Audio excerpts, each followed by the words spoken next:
आप गए हो पार्टी करने, आपका एक दोस्त साथ में बैठा है लैपटॉप खोल के, काम नहीं कर रहा वो लैपटॉप पे, सिर्फ खोल कर रखा हुआ है। ही विल से यार कुछ नहीं, I don't have to do anything, मेरा काम खत्म हो गया पर मुझे लॉग्ड इन रहना है कंप्यूटर पे। एक ऑफिस सिनेरियो की बात करते हैं। एक एम्प्लॉई है जो अपने डेस्क पे बैठा है, 4:30 हुए हैं, उसका काम पूरा खत्म हो गया है, बट वो कहीं जा नहीं सकता, कुछ कर नहीं सकता, वो काम पर ही रहेगा until it is 8 in the night, because उसको अपने बॉस को दिखाना है, अपने मैनेजर को दिखाना है कि वो 8 बजे तक काम कर रहा था। इंडियन ऑफिसेज में, इंडियन स्टार्टअप्स में, बिजनेसेस में, इवन इंडियन स्कूल्स में एक अटेंडेंस को अचीवमेंट से ज्यादा प्रायोरिटी क्यों मिलती है? Why do we count bodies over brains? Why is presence more important than performance? Hi, I'm मनप्रिया। आज हम इस टॉपिक को एक्सप्लोर करेंगे, इसका हिस्टोरिकल कॉन्टेक्स्ट समझेंगे, सोशियोलॉजिकल इम्पैक्ट समझेंगे, साइकोलॉजिकल इम्पैक्ट समझेंगे और फिर हम एक्सप्लोर करेंगे इससे निकलना कैसे है। आई एम श्योर आप सब ने कहीं ना कहीं फेस किया है प्रेजेंस ओवर परफॉर्मेंस के मैटर को। तो शुरू करते हैं। सबसे पहले हम बात करेंगे इस फेस टाइम वाले कल्ट की हिस्ट्री क्या है। इंडिया में ब्रिटिश राज था तो एक हायरार्की हमें मेंटेन करनी पड़ती थी। We had to be answerable present उस स्ट्रक्चर में। कॉलोनियलिज्म के बाद आया फैक्ट्रीज का माहौल। फैक्ट्रीज में as workers, as labourers, as managers आप लोगों को हमेशा कॉन्स्टेंटली प्रेजेंट होना पड़ता था, 9 से 9 रहना पड़ता था, क्योंकि इंटरनेट का जमाना नहीं था, इतनी कनेक्टिविटी नहीं थी। द ओनली वे आप प्रेजेंट हो सकते थे वॉज बाय बीइंग प्रेजेंट। हम लोग एज अ कम्युनिटी कभी अडेप्ट ही नहीं कर पाए जो हमारे अराउंड चेंजेस हो रही थी सिनेरियो को लेके। हमारे सर्टेन माइंडसेट्स, कल्चरल टेंडेंसीज वो सब सिमिलर रहे और वो बिजनेसेस, लाइफ, स्कूल हर जगह पे आपको देखने के लिए मिले। स्कूल्स में आपको एक 100% अटेंडेंस का अवार्ड मिलता है। ऑफिसेज में एम्प्लॉय ऑफ द मंथ उसको मिलेगा जिसने प्रेजेंस अपनी ज्यादा दिखाई है। बिजनेसेस में आप कॉन्स्टेंटली कितना प्रेजेंट हो वो आपके लिए एक लायबिलिटी बन जाती है, क्योंकि एम्प्लॉइज तभी प्रेजेंट होंगे अगर आप प्रेजेंट हो। हर सिनेरियो में प्रेजेंस बहुत, फिजिकल प्रेजेंस की बात करूं मैं, फिजिकल प्रेजेंस इतनी इंपॉर्टेंट है और रिवॉर्ड की जाती है, लेकिन कोई बात नहीं करता कि क्या इम्पैक्ट, क्या वैल्यू, क्या रिजल्ट्स, क्या परफॉर्मेंसेज उस प्रेजेंस से निकल के आ रहे हैं। मान लो मैंने स्कूल में 100% अटेंडेंस दी, लेकिन मैं सारी क्लासेस में प्रेजेंट ही नहीं थी, मैंने सीखा ही नहीं कुछ, तो क्या फायदा ऐसी अवार्ड का? अगर आप किसी चीज को अप्रिशिएट करते हो तो वो बड़ी होती है, वो बढ़ती है। अगर मैं प्रेजेंस को, अटेंडेंस को अप्रिशिएट करूंगी तो जो एक्चुअली मोटिवेटेड लोग हैं, जो रिजल्ट ड्रिवन लोग हैं, इंपैक्ट ड्रिवन लोग हैं, वो लोग डीमोटिवेटेड होंगे क्योंकि वो लोग 100% अवेलेबल नहीं हो पाए। क्योंकि आप अप्रिशिएट किसी ऐसी चीज को कर रहे हो जिसका सिर्फ मेट्रिक ही है, प्रेजेंस का मेट्रिक है, लेकिन परफॉर्मेंस, वैल्यू, इंपैक्ट का कोई मेट्रिक नहीं है। तो जो एक्चुअली लोग हैं जो इंपैक्ट क्रिएट करने वाले हैं वो कहां से अप्रिशिएटेड फील करेंगे? हिस्टोरिकली क्या होता था फैक्ट्रीज में के लेजर्स से अटेंडेंस रिकॉर्ड होती थी, अब बायोमेट्रिक्स लग गए हैं, स्कैनर्स लग गए हैं, फेस स्कैन्स लग गए हैं।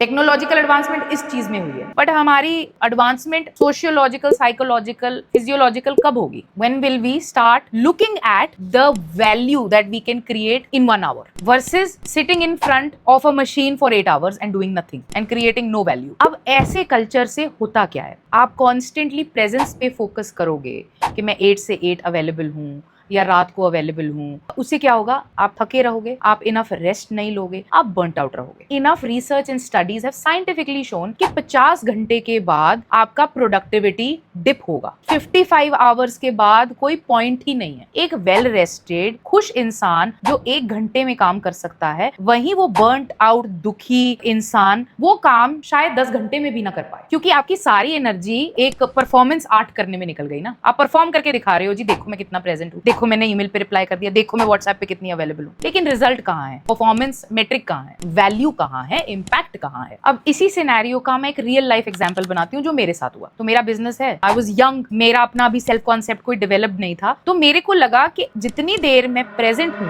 उतनी देर ही मैं वैल्यू ऐड कर रही हूँ, क्योंकि अगर मैं प्रेजेंट ना हूँ तो एम्प्लॉइज काम नहीं करेंगे। अगर मैं बेकरी में प्रेजेंट नहीं हूँ तो मेरे घर वाले डाउट करेंगे कि क्या मैं प्रोडक्टिव हो रही हूँ कि नहीं हो रही हूँ, क्या मैं जेन्युइनली काम कर रही हूँ अपने बिजनेस पे कि नहीं कर रही हूँ। 10 लोग और देखेंगे कि अच्छा मन्नू काम पे हर रोज जा रही है कि नहीं जा रही, गल्ले पे बैठ रही है कि नहीं बैठ रही, ऑफिस में बैठ रही है कि नहीं बैठ रही। नो वन केयर्स कि मैं कितना काम एक्चुअली अंडरटेक कर पा रही हूँ जब मैं वहां पे बैठी हूँ, बट सबको ये देखना है कि मैं कितनी प्रेजेंट हूँ वहां पे। जब ये मेरे साथ होना शुरू हुआ तो मैंने for a long time I continued living like this, but धीमे धीमे जैसे समझ आई कि एक्चुअल जो मेरा काम है वो हो ही नहीं पा रहा, ग्रोथ का काम हो नहीं पा रहा, स्ट्रैटेजी नहीं हो पा रही, कुछ प्रोसेसेस स्ट्रीमलाइन करने हैं वो नहीं हो पा रहे, तो आई टुक 10 स्टेप्स बैक और मैंने एरियल व्यू से इस चीज को समझने की कोशिश की कि भाई क्यों।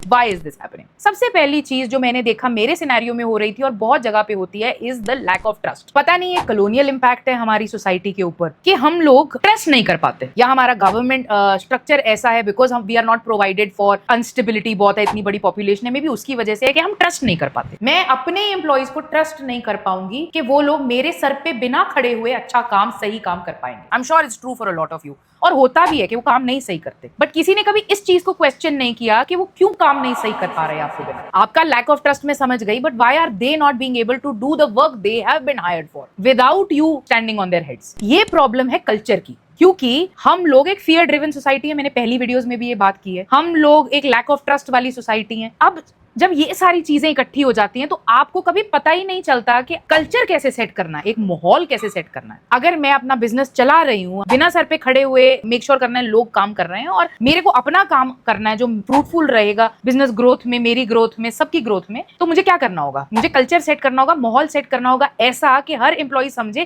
कि ये उनका काम है, क्लियर हो, क्लैरिटी हो उनके एक्शन स्टेप्स में, और वो लोग रिस्पॉन्सिबल हैं इसके एंड रिजल्ट के लिए। और अगर आपका काम खत्म हो गया है, you are allowed to sit, chill, relax, go home. होगा कैसे ये कल्चर सेटिंग कैसे होगी? आप क्लैरिटी लेके आओ अपने बिजनेस में कि जी ये आपका रोल है, ये आपके काम है, हम इसको मेजर करेंगे, ये परफॉर्मेंस होगी। डज नॉट मैटर आप कितनी देर प्रेजेंट हो, कितनी देर नहीं हो, इसका एंड रिजल्ट हमें मिलना चाहिए। ये सबको क्लियर होना चाहिए आपकी ऑर्गेनाइजेशन में। If you do this then you are meriting achievement, results over attendance. हमारे गवर्नमेंट ऑफिसेस की बात कर लेते हैं, वहां पे तो सिर्फ अटेंडेंस है, it is really bodies over brains. वहां पे कोई सिस्टम ही नहीं है परफॉर्मेंस मेट्रिक्स का। आप प्रेजेंट हो, आप बैठे हो, आपको गवर्नमेंट सैलरी मिल जाएगी, आपके ऊपर ठप्पा लग जाएगा गवर्नमेंट एम्प्लॉय होने का, फिर आपकी समाज में इज्जत, रिस्पेक्ट सब बढ़ जाएगी।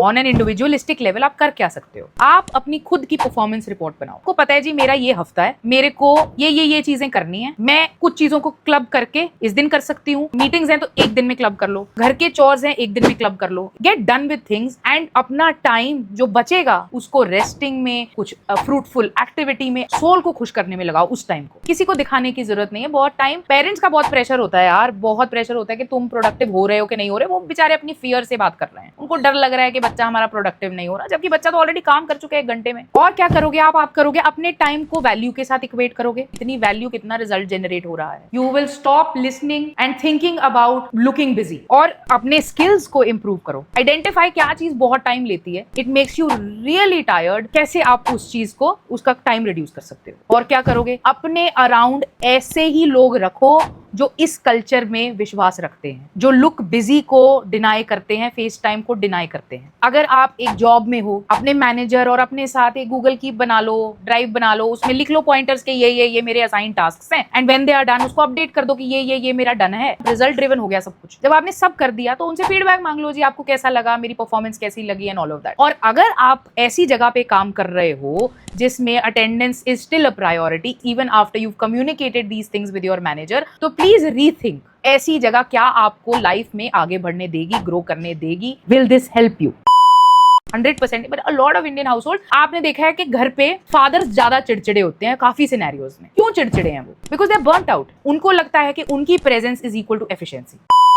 अगर आपको नेक्स्ट टाइम कोई ये बोलेगा कि एक लॉयल और ट्रस्टवर्दी एम्प्लॉय का सबसे बड़ा फीचर यही है कि वो हर टाइम प्रेजेंट है, तो think again, question it, argue against it, give reasoning, and let's change it. If you think I added any value to your lives today, please like, share and subscribe the video. If somebody wants to do a one-on-one clarity call with me, उसका link description में है. Like I said at the end of every video, जिंदगी मुबारक. This zindagi is to live and to love. This zindagi is not to burn yourself out. So zindagi mubarak. Thank you for watching. Love you all. Cancel दोबारा से. Cancel. Redo. सबसे पहले